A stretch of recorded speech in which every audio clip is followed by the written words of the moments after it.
Il y a beaucoup de jeunes comme ça qui viennent vous voir? Tout le monde, il vient me dire bonsoir le matin, il vient me dire bonjour à 7h05. J'ai intérêt à me lever tôt parce que je sais qu'ils vont venir.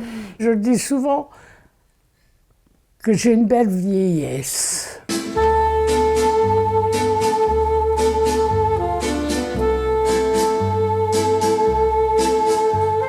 Quel est ton meilleur souvenir de jeunesse? Mes 20 ans. Pourquoi?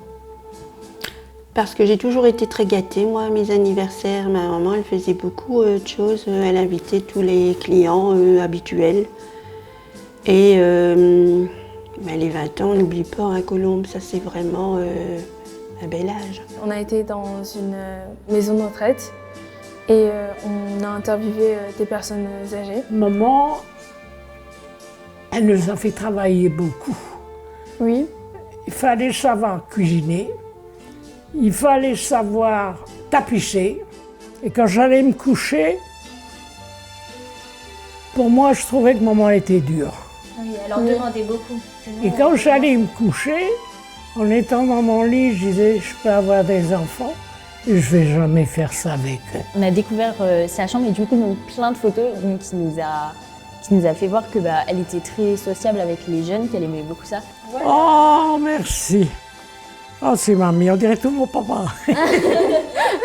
Mais elle est belle, la photo. Elle est belle. Et je vous dois quelque chose? Non, du tout. Ah, merci, c'est gentil, ça. C'est un cadeau avec nous. Oh. On voyait qu'elle était contente d'être avec nous, elle faisait que rigoler. Je pense que c'était l'une des personnes les plus joyeuses, les plus gaies dans la salle. On va dire que vous riez un peu pour tout le monde. Et pourtant, c'est pas parce que j'ai pas du chagrin. J'ai beaucoup de chagrin. C'est vrai? Mais le chagrin est pour moi, il n'est pas pour les autres. Moi, je dis toujours ça.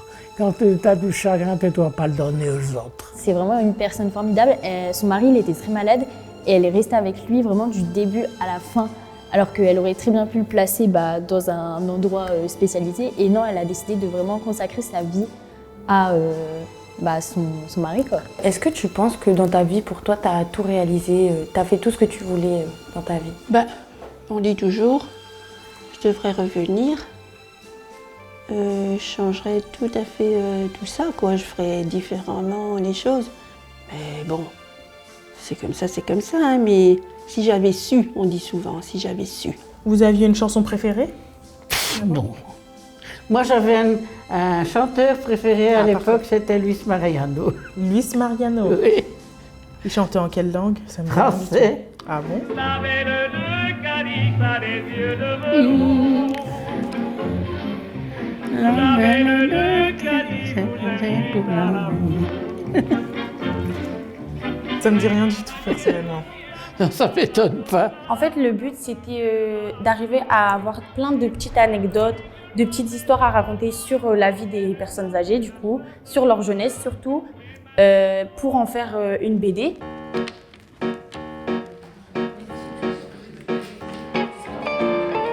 Au tiers, tu vas faire ton muret, d'accord? Et alors tu mets son bras accoudé.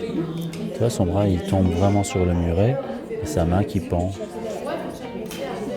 Et alors si elle a une robe ou un t-shirt, tu peux aussi la faire voler dans le sens du vent derrière, d'accord?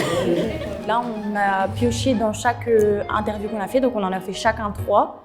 Et dans chaque interview, on a pioché un peu ce qu'on aimait bien, etc. Et on les a réunis ensemble pour faire des anecdotes et on les représente en dessin. Ils étaient enfermés à la cave. Raconter une histoire en bande dessinée, donc ça ne se fait pas n'importe comment et je suis intervenu pour leur donner quelques codes, en tout cas pour y arriver, et travailler le rapport texte et image. Et si toi tu le fais pas très clair pour toi, tu t'en fous parce que tu sais lire ton dessin. Et donc là le but, c'est que ça soit lisible pour les autres personnes. Il faut l'inspiration des dessins, il faut l'inspiration aussi du texte, parce que c'est pas facile. Et là, c'est vraiment, on doit raconter l'histoire d'une personne, donc c'est encore plus compliqué. On doit se mettre dans la peau de cette personne, faire attention aux détails de sa vie pour pas dire n'importe quoi et tout. Du coup, c'est compliqué. Une fois qu'on se met à réfléchir à son histoire, il faut tout mettre en œuvre pour qu'elle soit la plus crédible possible, la plus vraisemblable. Et donc, je leur demandais à chaque fois d'aller chercher des références de l'époque qu'il racontait, comment on s'habille, quelle musique on écoute, l'architecture. Donc tout ça, ça doit faire un tout et doit être cohérent pour pouvoir raconter l'histoire qu'on a envie de raconter. Et à partir de là, on ne va pas seulement s'intéresser à la bande dessinée et au médium bande dessinée, on va essayer de réfléchir à tout ce qui l'entoure. Regarde là, tes personnages sont bien faits, tu n'as qu'à rajouter des yeux, des bouches. Ça par exemple. Bah, il est bien. Il est bien. Qu'est-ce qu'il y a qui ne va pas? Bah, il est pas très beau quoi. Je sais pas comment je dois rendre plus réaliste. Bah non, pourquoi tu veux rendre ça plus réaliste? Tu vois, comme ça, regardez, là c'est plus réaliste. Oui, mais c'est sa manière de dessiner. Il nous a montré plusieurs livres de BD, etc. Et en fait, c'est super intéressant parce qu'on voit qu'il y a plein de styles et pas forcément le style qu'on s'imagine.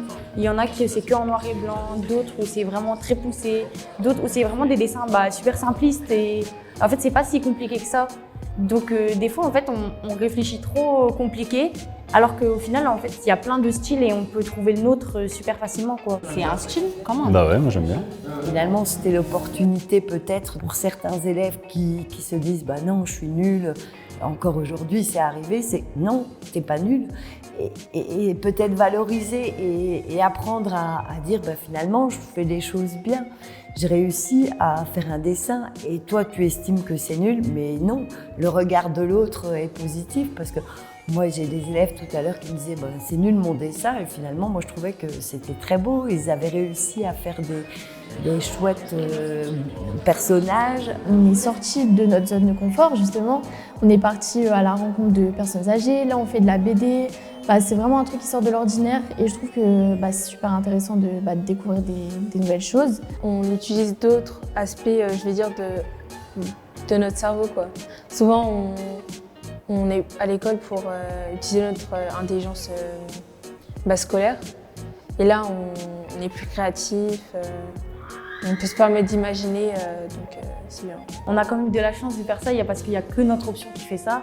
Et c'est vrai que quand on en parle à d'autres options ou quoi, ils sont un petit peu jaloux, entre guillemets, qu'on fasse ça et qu'eux, ils ont leur cours habituels, etc.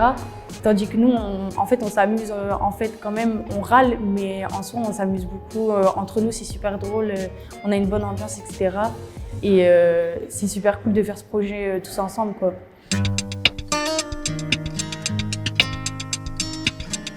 Et là, en bas, vous allez faire une marge d'1,5 cm, d'accord? Et pareil, les marges à gauche, vous avez l'habitude de faire. Donc là, une marge de 1 cm. Tu reprends, ça fait 19. Tu fais 8,8 à partir d'ici, puis tu vas laisser 3 mm, 8,8, 3 mm, 8,8. C'est parce que tu vas faire 27 divisé en 3, d'accord? Parce que tu as 3 bandes, 3 strips. Ce cadre-là, ça doit faire 19 cm sur 27 de hauteur. Pour que ça fasse 27, tu mets ton 0 là. De là à là, ça fait 1,5. Pour toi avoir les 3 bandes les mêmes, il te faut 27 impérativement. Sinon, ça ne fonctionnera pas.